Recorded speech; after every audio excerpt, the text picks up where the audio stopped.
Hmm. Where have I gone wrong here? By working with me. Yeah. So where we left off was right after showing just basic spawning and deleting objects. Now we're going to talk about moving objects through space, basically doing all of the things that you can do with an avatar, but with objects as well. What's great about manipulating objects is you don't have to be as careful with the rotation or size because we're not as worried about it messing up the audience's experience. Okay. So here we have a pinned head, which I'm going to unpin for Brendan to be able to manipulate.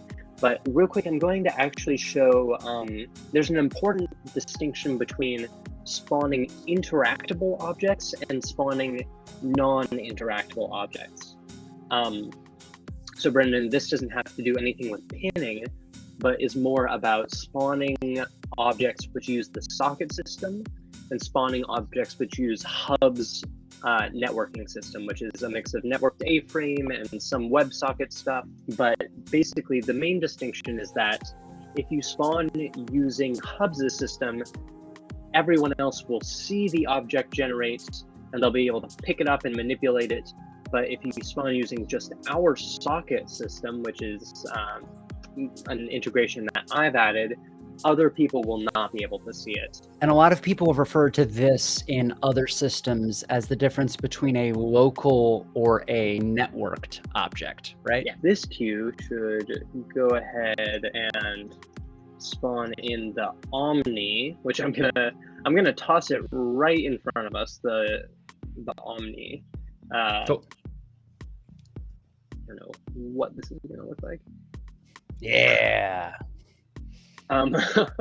Giant theater. So giant theater, all lopsided, right in front of us, all messed up. But we are not able to touch it at all. We cannot interact with it. We can delete it. But there's pretty much nothing we with our Hub's controllers can do to it. It's just kind of stuck there. Cool.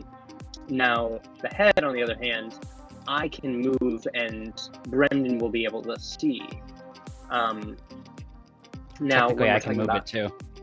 Well, yes, but my actions on it are able to be seen by you. Now, right. When I am moving the Omni through the space, I can do it just for me. I'm gonna do some crazy rotations on it. But I'm going to be the only one who's able to see it. So this is what we're talking about, a local animation versus a networked animation.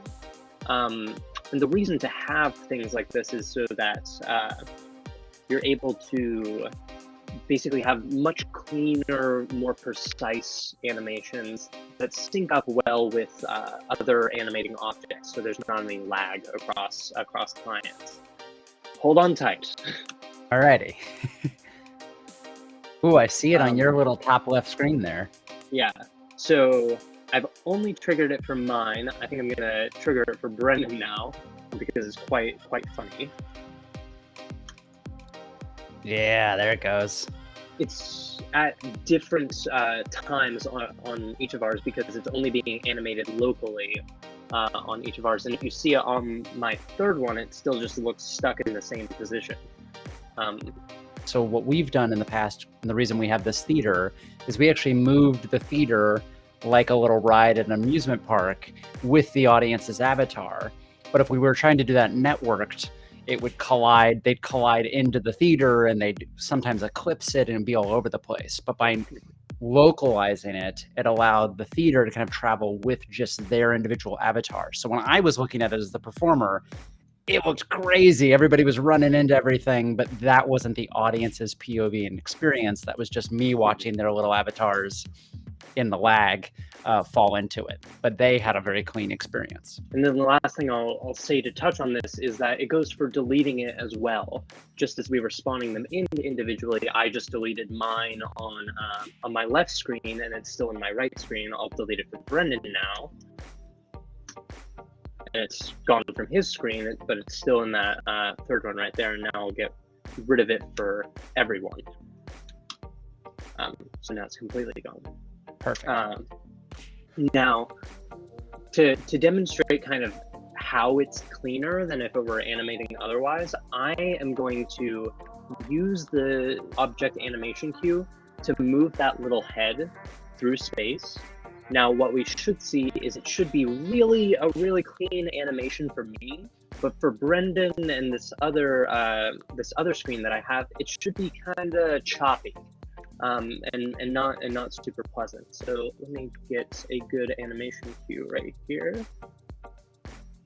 The choppiness might not be perfect because we're rotating it. Let me actually override this with no rotation so I can showcase the choppiness a little bit better.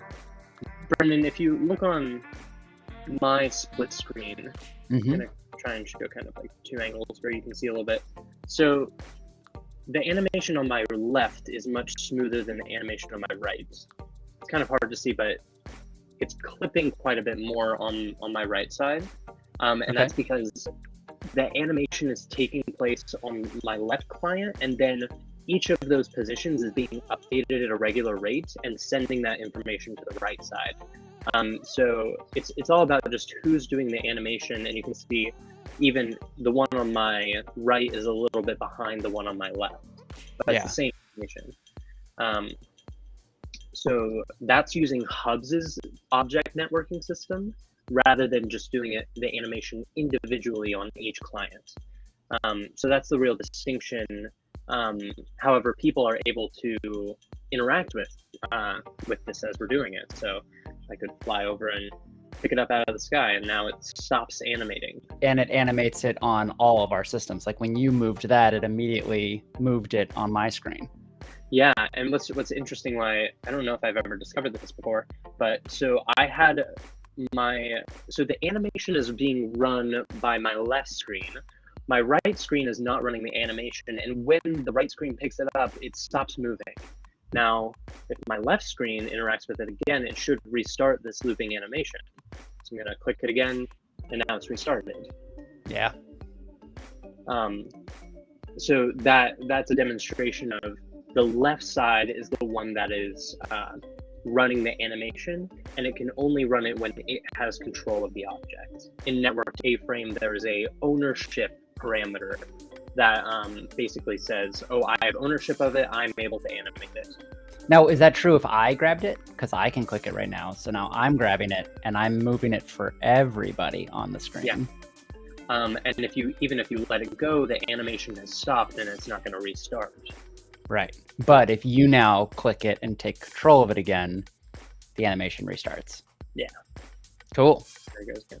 For most people's purposes, it's not going to make a huge impact to just use the Hubs networking system. But if you want a really smooth animation where your avatar is moving through space and one item just tracks right along with it, like the Omni Theater that we were using, then you might want to use a non-networked local object for that.